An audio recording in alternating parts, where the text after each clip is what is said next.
Pengertian negara hukum. Apa itu negara hukum?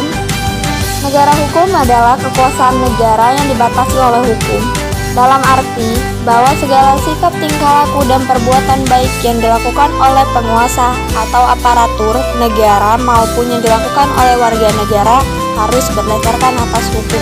Ciri negara hukum. Ada beberapa ciri-ciri negara hukum. Yang pertama, 1. Adanya sistem ketatanegaraan yang sistematis. 2. Hukum sebagai patokan segala bidang atau supremasi hukum. 3. Adanya perlindungan dan pengakuan hak asasi manusia (HAM). 4. Sistem peradilan yang tidak memihak dan memiliki persamaan kedudukan di hadapan hukum. 5. Adanya pembagian kekuasaan yang jelas.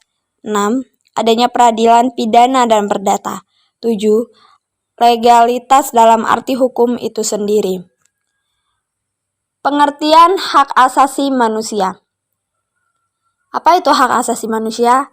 Hak asasi manusia adalah sebuah konsep hukum dan normatif yang menyatakan bahwa manusia memiliki hak yang melekat pada dirinya karena ia adalah seorang manusia. Hak asasi manusia berlaku kapanpun, dimanapun, dan kepada siapapun, sehingga sifatnya universal.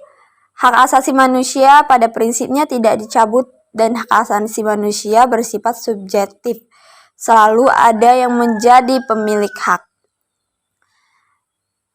Macam-macam hak asasi manusia.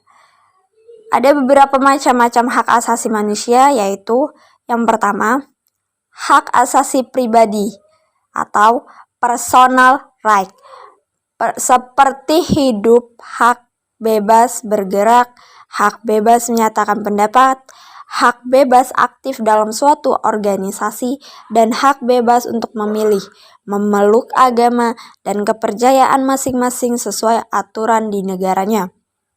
2. Hak asasi politik, political right. 3. Hak asasi hukum, legal equality right.